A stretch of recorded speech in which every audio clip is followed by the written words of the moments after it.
Everyone, and welcome to this edition of our Seven Investing podcast. I'm Seven Investing founder and CEO Simon Erickson, joined by my colleague, my northern friend up in Montana, our lead advisor, Steve Symington. Steve, how are you doing on this lovely afternoon? I am well. It's summertime, and I'm excited to talk about SPACs. We're going to be chatting today about these special purpose acquisition companies. SPACs are really kind of all of the rage these days, but are they a good idea for investors? And what are a couple of things we should actually be paying attention to when we're looking at SPACs as possible investment opportunities?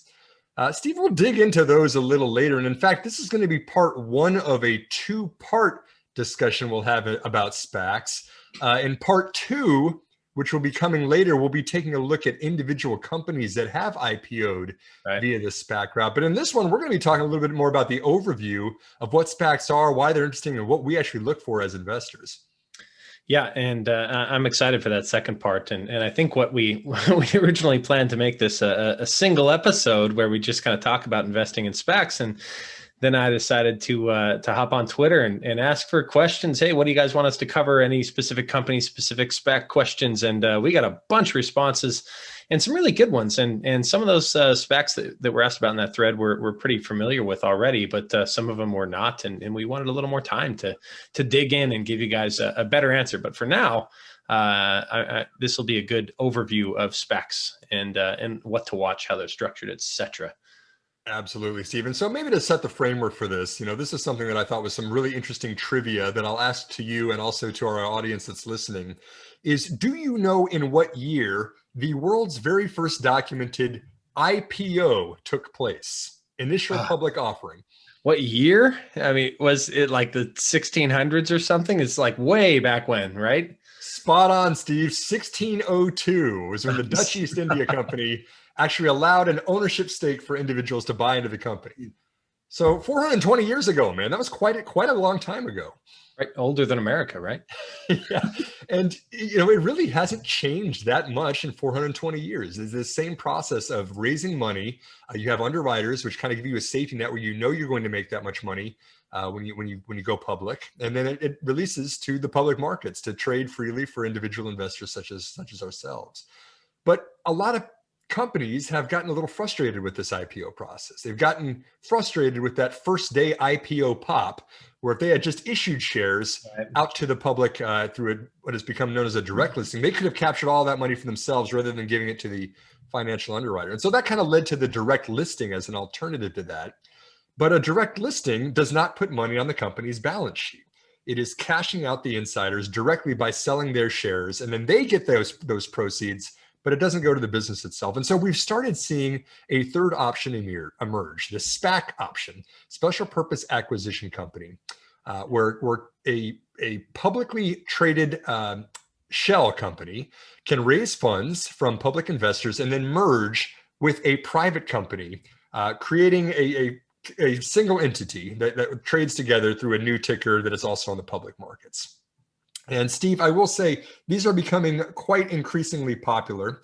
Just to throw some statistics before we get into the nitty gritty too much, in 2019, there were 59 SPAC IPOs that were collectively worth $13 billion. By 2020, there were 248 SPAC IPOs, so 4 times as many, worth $83 billion. And Steve, if you remember, we hosted a team podcast for Seven Investing near the end of 2020, back in November. And I said, Steve, in 3 years, is the number of SPACs that are going to be launched in 2023 going to be higher or lower than that number? Do you remember what you said, or do you remember that conversation? Something to the effect of, "Oh goodness, higher." It was sort of you could read that as absolutely much higher. So they're a very popular vehicle, and it has been true indeed. Even in 2021, thus far, we're only really halfway through the year, and we've already seen 363 SPACs IPO this year, worth $112 billion. And there's more than 300 that are searching for the target for a SPAC acquisition. So maybe kind of with that 10,000 foot level in place, Steve, why is it that companies would even want to do a SPAC? Can we talk a little bit about how these are structured and why companies are starting to pursue these? Yeah. So, part of it is sort of a simplified, streamlined option. They take less time to complete than a traditional IPO. They take less paperwork. There's lower advisory fees than traditional IPOs. And I think one of the classic examples, now classic, even though this was just late 2019, I guess you think about it, this is one of the key reasons Virgin Galactic went public via SPAC in late 2019. And a lot of people credit Virgin Galactic, whether that's wrong or right, for sort of accelerating the process in 2020 because it was a very high profile SPAC that went public.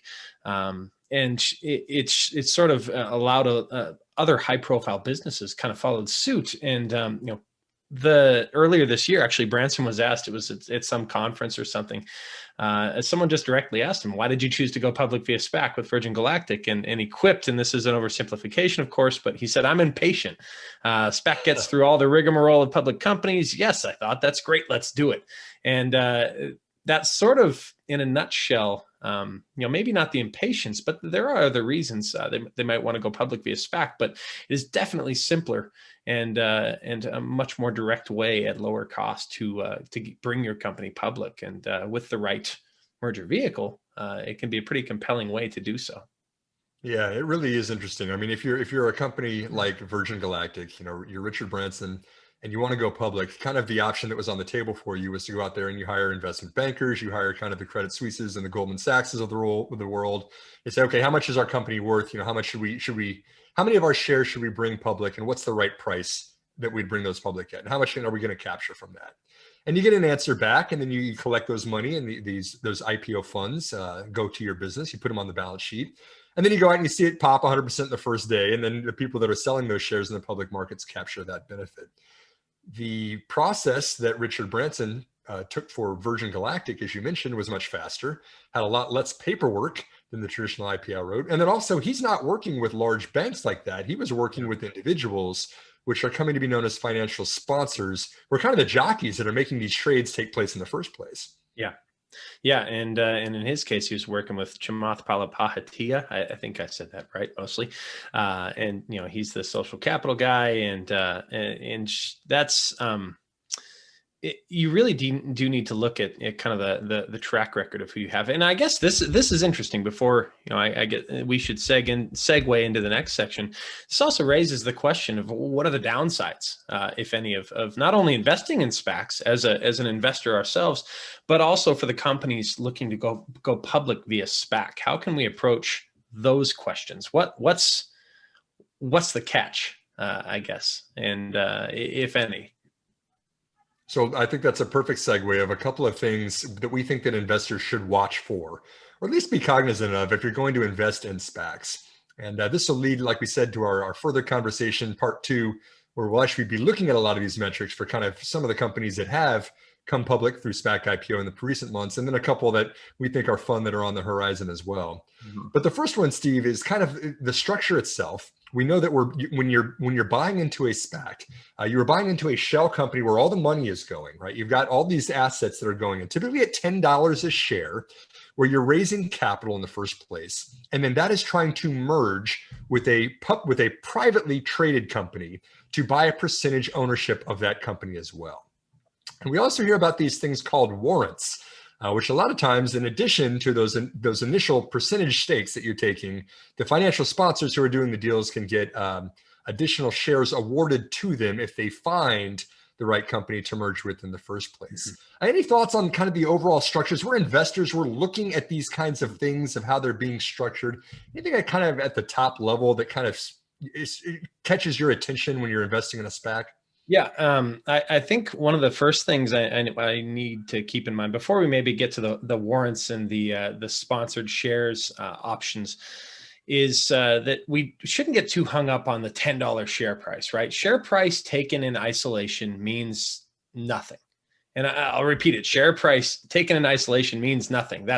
It's just a function of how many shares they've chosen to issue, right? So you need to keep in mind, really how many shares are coming to market, and really what the valuation premium is. You can look at growth rates. What kind of company are we looking at? Is this kind of a value play where you need to bring in new management to kind of squeeze more value out of an existing business concept, or is this a super high growth pre-revenue company? So $10 per share is that starting point, and a lot of people are going to get hung up on that. Ooh, they're so cheap, $10 a share. That doesn't mean anything really. So try and ignore as best you can share price in isolation. But also, this isn't when we talk about warrants, this isn't a selfless act that these SPAC sponsors are taking on. There is something in it for them. Often they come out owning a significant chunk of the resulting public business. And like you said, that will come often in the form of warrants where they can actually buy shares at a preset price going forward. It's basically a call option. And you can also have, specific like sponsor shares that kind of come down the road and could potentially dilute existing investors going forward. So you want to kind of keep in mind what people are paying themselves, who owns what as you come out of the SPAC. And we've also learned a fair bit, well, let's take Virgin Galactic again as an example about who owns what, right? Branson, I think, still owns through various Virgin company affiliates. Virgin Group owns almost a quarter of Virgin Galactic still, right? Chamath actually did have, it was like a $200 million stake in the company personally that he ended up selling because he wanted to, he's still chairman of the board, by the way, but he wanted to fund other investment opportunities, right? They've got a lot of moving parts, a lot of irons in the fire. These are kind of busy folks putting a lot of money to work, and he had to sell that and hated to do it. And I could say right now he probably really hates to do it because shares are rallying really hard. I think they're up like 16% today. It's Thursday the 8th as we record this because we're going into the weekend when Branson's going to take his first flight. But he sold his personal stake, but Chamath still owns, I think, something like 15.9 million shares through the actual SPAC merger vehicle. So he owns them indirectly. And these are all little things, little nuances that you need to kind of keep in mind when you look at the resulting ownership of the businesses, specifically in who gets what, who still has warrants, who owns what stakes. It's not always perfectly straightforward. And sometimes these things will come to light. And there's a lot of misunderstanding surrounding them. So a lot of little details to absorb. I think that the people detail is the one that's really important for SPACs as opposed to typical IPOs, right? When Facebook IPOs, you're getting into Facebook itself. You're buying into that company. Doesn't matter who the underwriters are so much as the business that you're getting into. When you're buying into a SPAC, the shell company itself, you're betting on the deal maker rather than the target itself. Mm-hmm. And so like we said, when a lot of the times we're setting a price target of $10, you're buying in before you even know what the company they're going to merge with is going to be. You have the option to put your money up into this shell company they can use to acquire or to merge with another business. But a lot of the times people are putting money up just because they have faith in the deal maker. And I think that this kind of is the great segue to the second thing that I want to talk about, which is who is that deal maker? What kind of strategy are they going to have on your behalf as a shareholder of this newly merged company? If it's someone like Chamath Palihapitiya, who's going to look for people like Richard Branson, a lot of times he's going to look for companies that are so in the future that they're not capturing a whole bunch of cash flows right now. Right? You don't have a ton of assets for something like a Virgin Galactic. You don't have a whole lot of revenues, maybe. Maybe companies like these are going after biotech companies with really, really innovative science, really cool technology, not a whole lot of hard assets on the ground. And for that, you're going to need to find somebody who's well connected with some of the most innovative entrepreneurs that are out there. And Chamath has shown through Social Capital, he's got a pretty nice Rolodex of being able to do that. Mm-hmm. There's another popular financial sponsor, popular that a lot of people know who they are, Bill Ackman. Bill Ackman has a very different approach to SPACs. He's really good at wringing out efficiencies from businesses that do have hard assets in the ground that he can say, okay, I think that we would really get margins up if we follow this playbook that I followed for decades. He wants to bring a lot of that expertise into the SPAC market. And so, you see kind of acquisitions like Universal Music Group, very different company there than something like Virgin Galactic is, because it's a very different style from the financial sponsor that's collecting the public equity funds in the first place. Yeah, those are all excellent points. And I think actually another one that we should keep in mind when we're talking about who owns what, who the sponsors are, what are the outstanding shares, what's the SPAC looking to acquire. We should also keep in mind that there's oftentimes larger corporations who also buy into the SPAC in the process, right? And we call this PIPE funding. It's private investment in public equity. So PIPE funding gives these companies an opportunity to secure an equity stake in what could be this next big thing. You know, if they're excited about a particular SPAC and they want to own a piece of it, they have that option. And actually earlier this week, you mentioned that Google invested into Planet Labs' upcoming SPAC. Right. And, sure. Yeah. Yeah, really interesting. And that's not terribly surprising when it comes to Google, this global internet behemoth that has all sorts of moonshot bets. Right.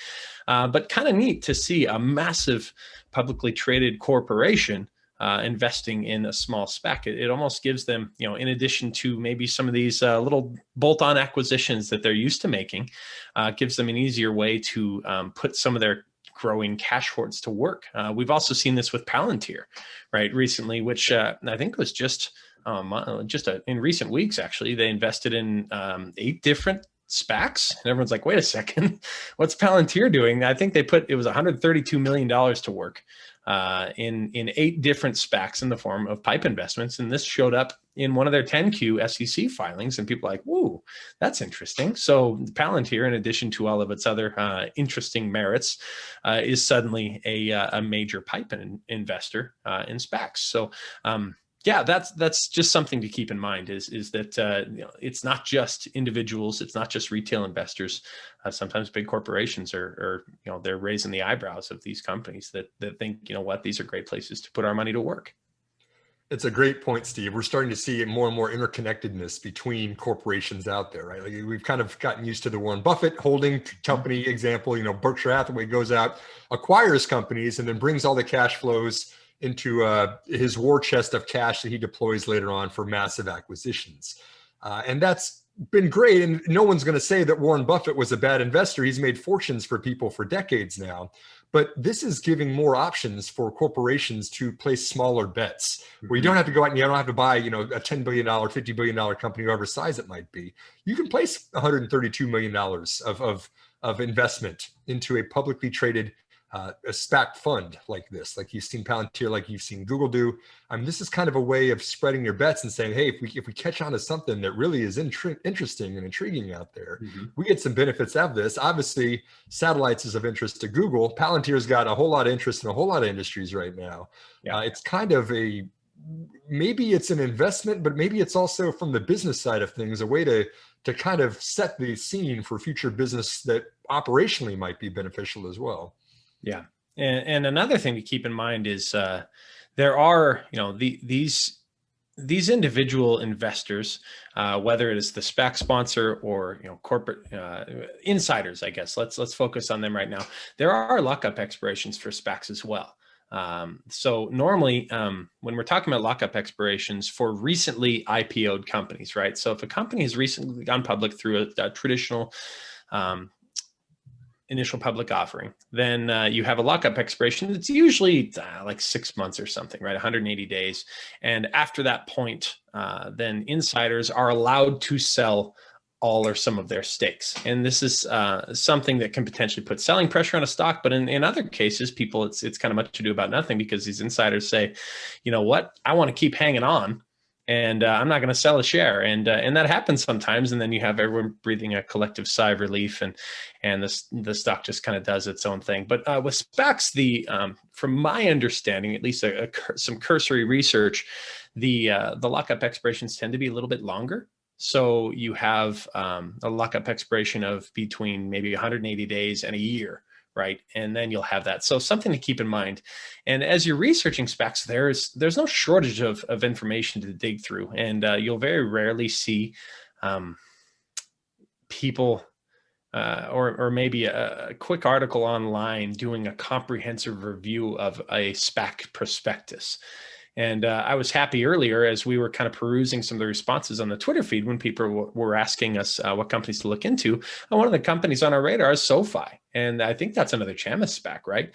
And that was, you said, hey, here's SoFi's prospectus. And I was like, oh, good. And I could see like the scroll down bar get longer. And I was like, wow, okay, we've got some homework to do. But you can find, if you poke around, their SPAC prospectus, and it's essentially the equivalent of an S1 filing when it comes to a traditional IPO, where you have a company stepping in and they say, here's everything to know about our business, and you'll have some very investor relationsy speak that you kind of need to approach objectively, because they're going to, they're trying to convince you to invest in their business, but there's also risks and such that you need to keep in mind. And everything is there, or at least it should be legally.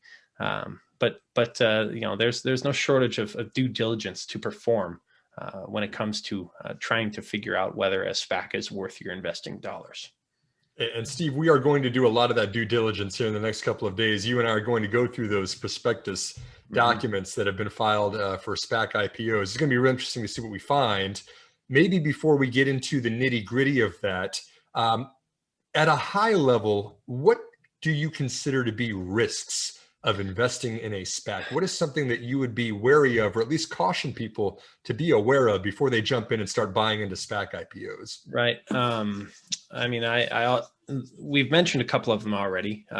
Look at some of the warrants. Look at how handsomely some of these SPAC sponsors are rewarding themselves for their effort. It's like a big valuable golden pat on the back they're giving themselves sometimes. So make sure that the compensation they're providing themselves in the form of warrants isn't necessarily excessive. And of course, that's an objective description, right? What's excessive. And we can look back and forth at lots of different publicly traded companies and determine that perhaps management's rewarding themselves a little too richly. But something to keep in mind is the size of the warrants, but also the state of the business, right? Are we looking at a business that's going public via SPAC because it was growing just at some exorbitant rate, and now things are slowing down significantly and they're trying to make the most of it? Or are they saying, all right, this is the perfect time because we just increased our sales tenfold, but next year it's going to be up 5%, and you're going to see some of those that are kind of slowing down, or maybe they're growing from a really tiny base and their revenue's chunky, and they're not going to be cash flow positive for 10 years or something crazy like that. That doesn't necessarily mean you rule them out as a potential investment, but it's kind of the same risk that as I would look at as I approach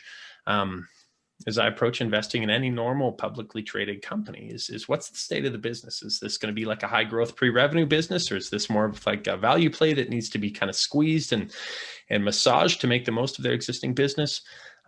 Those are the kinds of things I look at to start anyway. And sometimes you'll have something else that just kind of pops out at you, but case by case basis, right? It's almost as much an art form as it is just your ability to make raw, objective decisions based on the information they give you. Yeah, I would completely agree, Steve. I mean, especially, I think you nailed it when you said, we'll keep an eye on the warrants and the dilution for those high growth, even pre-revenue companies. I mean, there is basically, for a lot of the deal makers, they have a timer that goes off as soon as the SPAC, raises money. They've typically got 2 years to close a deal, if that long, sometimes shorter than that. But it kind of pushes them into an uncomfortable position of maybe accepting terms or going after companies that they weren't initially in their kind of tier A or first tier of what they were looking for. But they said, no, I get this call option of a warrant if I complete the deal. I've got all this money. It's burning a hole in my pocket. Okay, I'll accept a more egregious valuation on behalf of myself and all of my shareholders for this SPAC in exchange for closing the deal, because that's when their payday is going to come through. And so I think that's going to be something I'm going to be really keeping an eye on, is what are the terms for this particular deal versus something that might be similar that another sponsor got out there. I think that's going to really quickly weed out when you look at the objective evaluating of that. It's going to be in the returns of these companies. You can really quickly see who's making good deals and who's getting hosed on a bad deal. But I think that would be something you got to keep an eye on as an investor. Is first of all, we talk so much about who's the financial sponsor, what's their track record, how are they doing for their investors on their behalf as well, and then who's closing the good deals versus who's getting egregious valuations. It's going to be, I think, a rampant problem for a lot of smaller SPACs. There's too many companies that are probably pursuing this right now. Or too many sponsors out there raising money right now over too few viable long-term businesses. And that's going to be an interesting way to see how that washes out over time. Yeah. And as you were speaking, it kind of made me think back to a couple points that maybe we could have made at the very beginning of this podcast, but maybe it's also a good way to kind of go full circle.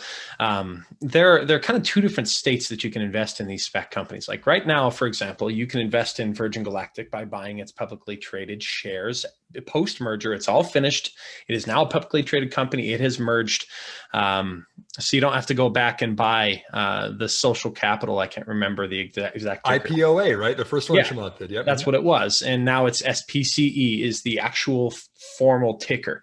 But there are other companies that people will speculate, or there'll be a report that comes out and says, you know what, this SPAC merger vehicle company is in talks to merge with this company that wants to go public, right? So you could buy shares of that SPAC vehicle before the deal actually happens. And sometimes they'll pop in advance because they're excited about the deal. I think I was scrolling down the list trying to find the company. One of them was there's Virgin Group Acquisition and Next Gen Acquisition Corp, I think is what it was called. NGCA was recently reported to be considering or in talks with a deal to bring Virgin Orbit, which is Virgin Galactic's sister company, public. So Virgin Orbit does like small satellite launches and stuff in kind of a similar fashion where they drop a rocket off that takes something into orbit. But Virgin Orbit, you could buy shares of, Next Gen Acquisition Corp, NGCA, and then once the merger is complete, the shares will transition and you will own shares of Virgin Orbit after everything finishes. So there's kind of those two different stages. You can buy a company that used to be a SPAC, but it still is, like, people referred to it as a SPAC company because that's the way it went public. Or you could buy the SPAC before the deal even merges. But and the other thing that you mentioned is that there is a time limit for these kind of SPAC vehicles to strike a deal.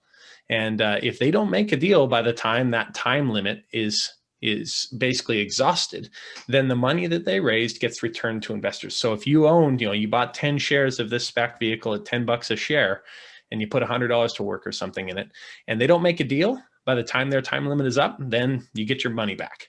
And it's just cash back in your brokerage account. So they don't obviously want that to happen. And like you said, that can be sort of the, if it's crunch time, you want to make sure that they're actually making a good deal for you in the process. But if they don't, you get it back. And I guess it's almost like a, hey, no harm, no foul. Thanks for letting us borrow your money for a bit.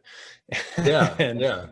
Well, and Chamath is, like you said, he's chairman of Virgin Galactic now, right? He is the chairman of the combined post-merger company, right?